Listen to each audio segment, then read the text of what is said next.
Okay, this one's a bit wild, because I have thousands of hours on Borderlands across all the games. So I'm going to try and rank them based on how powerful they are in their individual game. Not compared to each other, because then, you know, the Borderlands 1 guys would be down here, and probably the Borderlands 3 guys would be up here. And that's just not interesting. Starting off, okay, who do we start off with? Let's just take 2 seconds to consider here. Let's start off with Salvador. Salvador's an easy S tier, right? He doesn't have any issues with any of the raid bosses in Borderlands 2. He doesn't really have an issue with any of the content, because he just permanently has some of the highest damage and some of the highest healing in the entire game. And, you know, no one else really compares to him. Maybe we should start with the Borderlands 2 characters.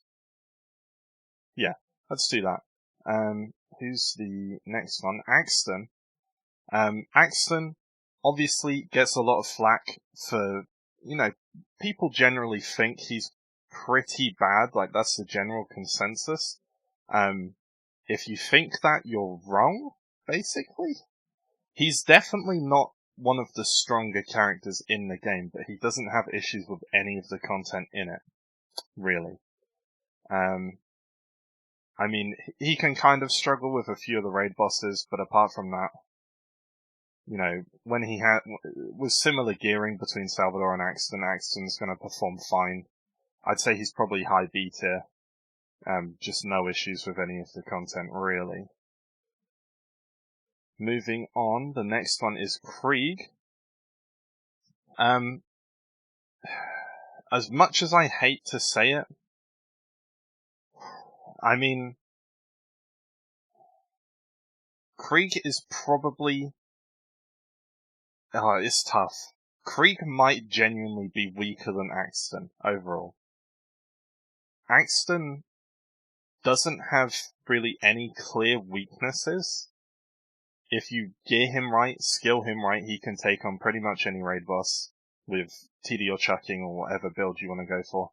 Krieg, his melee drops off extremely in the endgame, and you just cannot melee raid bosses, so that's a whole playstyle taken out. His explosive gun build and his Hellfire build can compete, definitely, but he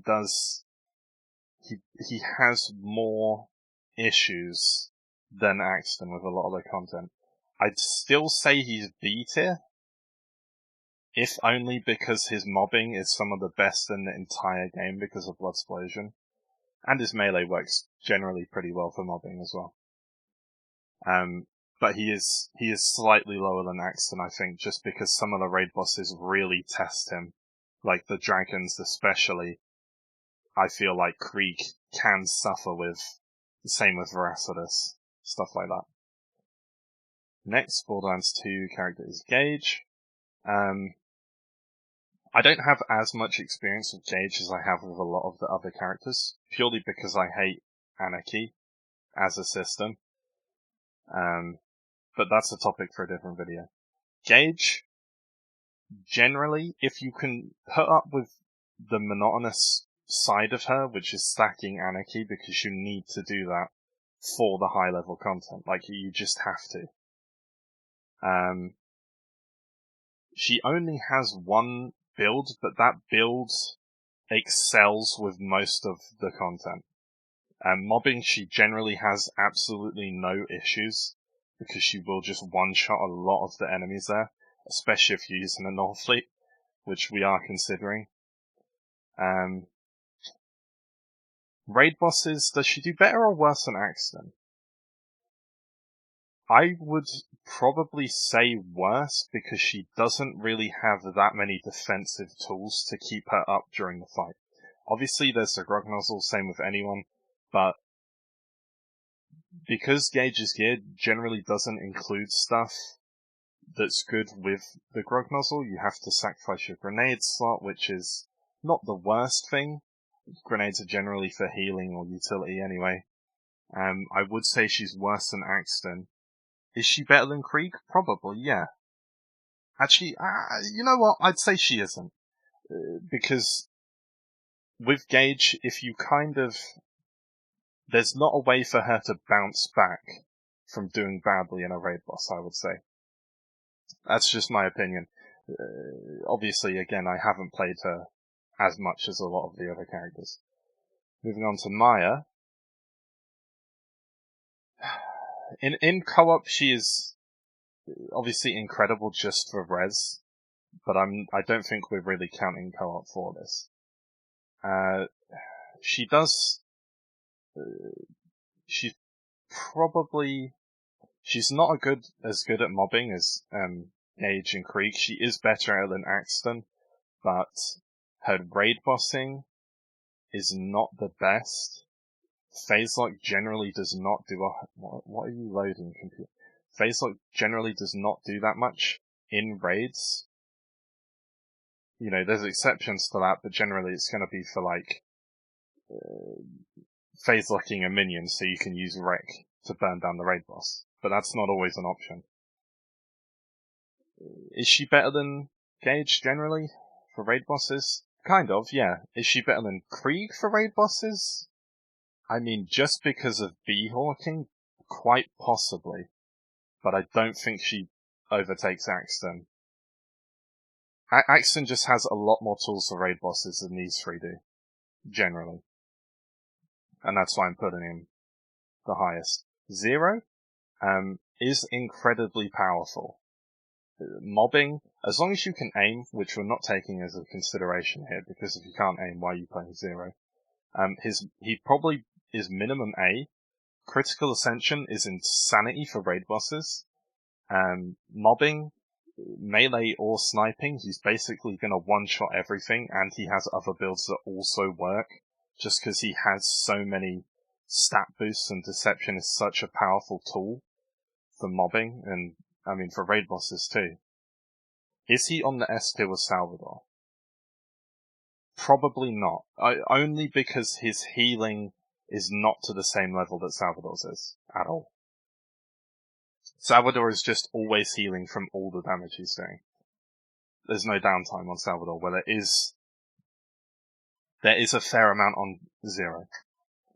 I guess we're moving on to Borderlands 3 next, starting with Amara.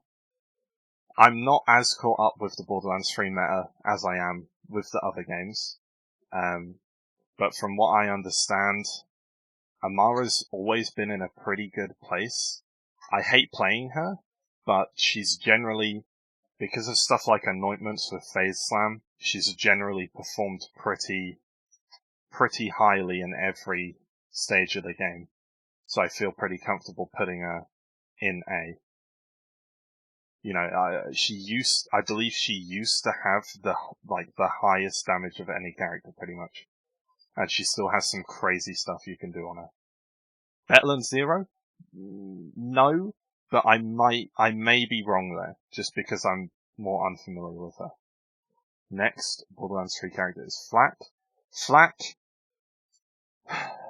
at the start of Borderlands 3's life cycle, Flak was probably the most widely understood powerful character, I feel like, just because of Fadeaway. But I think that has definitely fallen off at this point in the life cycle of the game. Currently, is he better than Amara? That's the first question we've got to ask. And I would probably say no. He does have tools open to him. Gamma Burst, I know, is usable. His pet build with the loader, I understand, is fairly good. But I feel like a lot of Flak is, it feels like, to me, you kind of have to pick between survivability and damage, and you don't always get a great balance of both of them compared to the other characters. So where would I rate him with regards to that? Probably in B tier.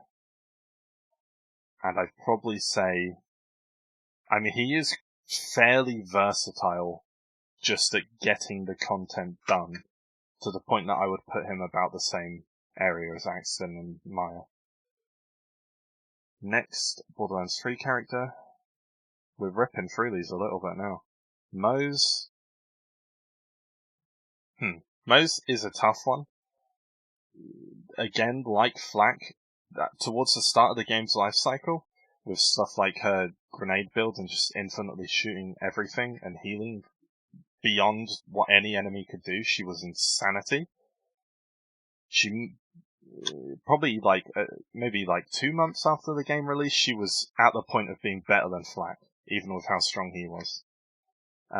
Right now, I mean, Iron Bear is really good at the moment after all the buffs it received. She can pretty much perform well with generally any content in the game just from Iron Bear, and you don't even have to factor gear in as part of that. So just because of that, I think that pushes her above Flak, and it probably pushes her above Axton as well. Is she in the A tier? That's tough. I would say probably not. And you know what? I'm going to move Krieg and Gage down to C tier, even though I don't particularly want to, just to even it out, and because they do have some very clear weaknesses in their respective games. As the final Borderlands 3 character, we have Zane. Zane's an easy S tier at the moment. He's my most played character, so there might be some bias there, but I don't think so. He has... Since Seeing Dead came out, Zane has dominated in most areas of the game. He always has... As long as you're using Seeing Dead, and let's be real, if you're not, why aren't you? Except if you don't have the DLC, but then I just feel a little bad for you. He has insane speed, insane survivability, his clone, his drone, shield. His shield is incredible. His shield is one of the most powerful survival tools in the entirety of the Borderlands franchise. And I don't think that's really up for debate. And I understand his Mantis cannon, even though I've played a lot less with it, is incredibly powerful, and in certain, if you want to, it can replace Seeing Dead as the thing that activates his kill skills, and that works completely fine too. He's just incredibly fast, incredibly high damage, incredibly tanky. He's really, really good. Is he as good as Salvador? I'd say no, basically just because of Money Shot. I don't think Zane really has... He's very consistent, but I don't think he has anything where you can accidentally one-shot a raid boss. Because that can happen with Salvador, even though it's rare. Money Shot is just such an insane damage increase on everything else Salvador has to offer. I'm unsure any other character is going to beat Salvador because of that. We're going to do Borderlands 1 next, which is a game... It's kind of the game I know the least about. I don't play Lilith much, but I do understand she is very powerful. I've played Brick and Mordecai a lot more. Oh, we can sort them, look at that. Let's start with Lilith. In Borderlands 1, she is S tier. There's a lot less to compare her against because the game is so far removed in terms of, power scaling and stuff from all three other games that it's hard to figure out, but Lilith is insanely powerful in that game. I'd say she falls just under where Zane is in her own game, basically. She's just insane. With a single button, she can become invulnerable, massively faster, and just reposition to anywhere she wants, in or out of cover, kill an enemy, and her action skill is back fairly soon after. Yeah, she deserves the S tier. Above Zane, I would say no, just because by the nature of Borderlands 3, he has more tools available to him than Lilith does. Because the game is, Borderlands 1 was from a simpler time. Brick, in regards to his own game, I would say is probably A tier. And the same goes for Mordecai. Who would I rate higher? Probably Brick, but only Only because of the movement speed that she has, which, from what I understand, basically everyone uses. I use it, I'm sure Sean uses it, talks, and, he's just a great character. He has a launcher build that's fairly fun, he has a melee build that's fairly fun, but that's not the point of it. He has the Blastmaster build, where, he just pulls out a shotgun or an Ajax Ogre or something, and he'll just annihilate everything in his way. I'd say that puts him about on the same tier as where Amara is. And Mordecai, same goes for him, basically, because of his gunslinger build and stuff like Trespass makes him very strong for mobbing. And just the fact that, I think he's one of the quickest to kill General Knox, but I'm not 100% sure on that. Lilith is almost definitely faster, but he's still very good. Roland, I basically don't know anything about Roland. He's the one character on this list that my rating is mostly, basically done out of spite. I'm gonna put Roland in D tier. Nothing stands out about him. I don't, very few people play him. He's like Axton in Borderlands 2, but just even from what I've seen, even more disliked. And I hate him too. None of this, again, this is based mostly on knowledge from other people because I don't have a lot of direct stuff, time playing Roland. He just doesn't seem to have a build that stands out. He doesn't... I feel like Sean's gonna give me flack for this for some reason. I don't know if he will. There's some stuff you can do on him that's kind of not cool, but not boring. I don't understand why he exists. I genuinely think they should have just reworked him on Borderlands Remastered. Borderlands 1 Remastered was a failure anyway for other reasons, but if they'd have reworked Roland, made him more competitive with the other three, then at least it would have had a better purpose for existing. Moving on to the final game, Borderlands, the pre-sequel. This one's a bit tough.